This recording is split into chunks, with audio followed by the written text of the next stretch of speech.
Hello and welcome to Nurturing Compassion. I'm Nicole and this is Vlogmas Day 5. Today we are doing part 2 of giving gifts as an eco-minimalist. If you missed part 1, I will link it above. Also, if you don't know what an eco-minimalist is, you can check out this video somewhere.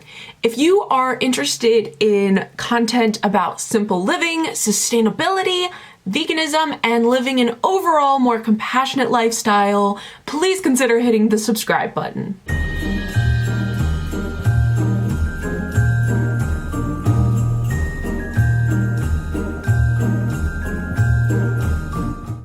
Alright, so this section is going to be about where to shop in order to minimize your environmental impact during the holiday season and still get your loved ones things they will absolutely love. Because as we discussed in the other video, that is very important. It's wonderful for us to get stuff that we think is cool, but it's important for our loved ones to actually be getting things that they're going to need and use and love. So my first tip is to shop small and shop locally. When we shop small, we are supporting a business that more often than not is doing things the right way. They care about where they get their items. They care about their employees. And further, if you're shopping locally, you're keeping more money in your economy. What is this? This hair is like crazy. Where did that come from? When you shop locally, you are supporting a business that actually keeps more money in your economy.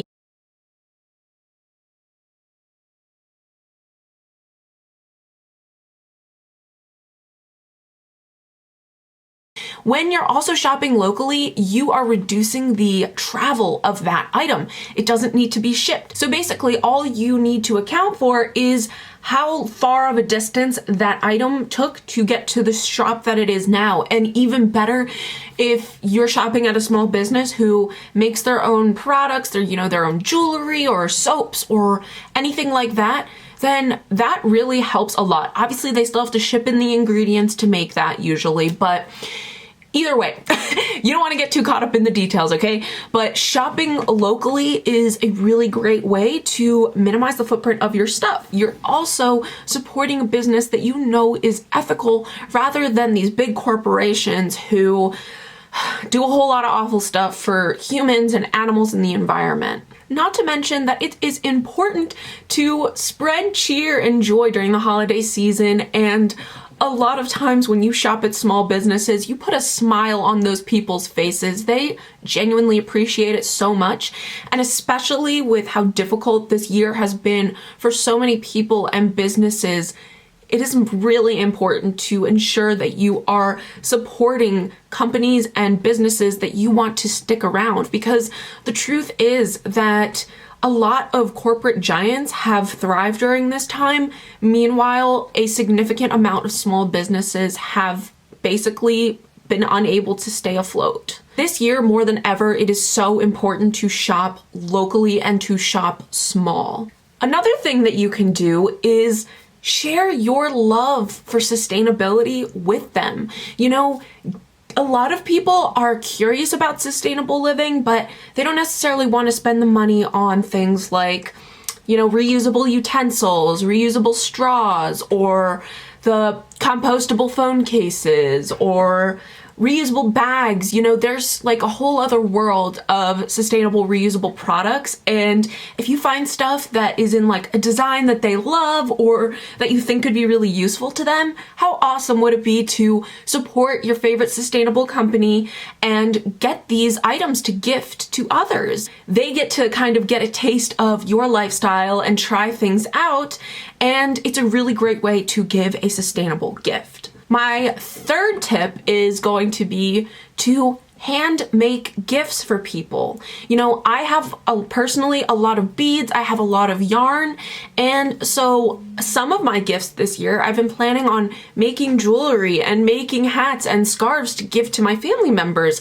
It's something that I'm basically just reusing what I already have, but I'm turning it into something beautiful and really taking the time to put my love and energy into an item for that person, which I think they're really going to love. I don't know. I think that it's a really great way to show that person how much you love and care about them. Another thing that I do is I keep like Altoid boxes because my parents, they really like buying those from Costco and stuff like that. And so I keep those boxes and then I will cover it in cardstock paper and put together like a little kit. For me, I am a pagan and I practice witchcraft, and basically I've created like a little travel altar with just a bunch of little trinkets and birthday candles and like a vial of some herbs so that I can do a little ritual on the go, and people love those. So I've been considering maybe making those for a couple of my witchy friends, and that's something that is just filled with so much love and energy.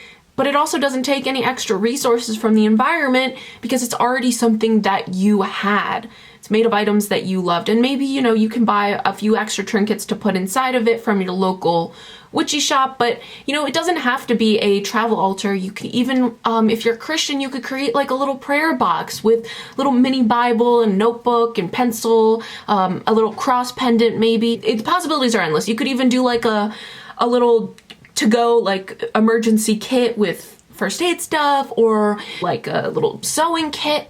I love the idea of the Altoid boxes. It lets my creativity run wild. So yeah, homemade gifts are awesome. They're good for the environment and they really show that person how much you love and you care.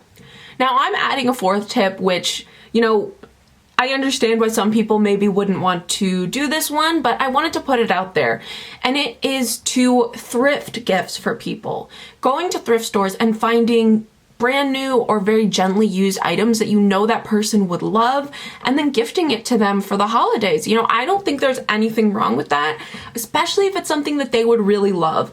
It depends on your relationship with the person and it depends on how you personally feel about that, but I don't really see an issue with it, again, if it's something that they would actually really love and it's gently used. You can kind of take that one as you please, but it is a really great way to be more sustainable because, again, similarly to homemade gifts, you're using something that's already in circulation rather than taking new resources from the environment to give that gift. Perhaps maybe just being upfront about the fact that you did get this thrifting and explaining why you chose to, you know, give them a thrifted gift, that it has to do with environmental conservation. So yeah, I totally understand if some people don't want to do that, but I just wanted to throw it in there in case it kind of rang a bell for you or was something you're interested in.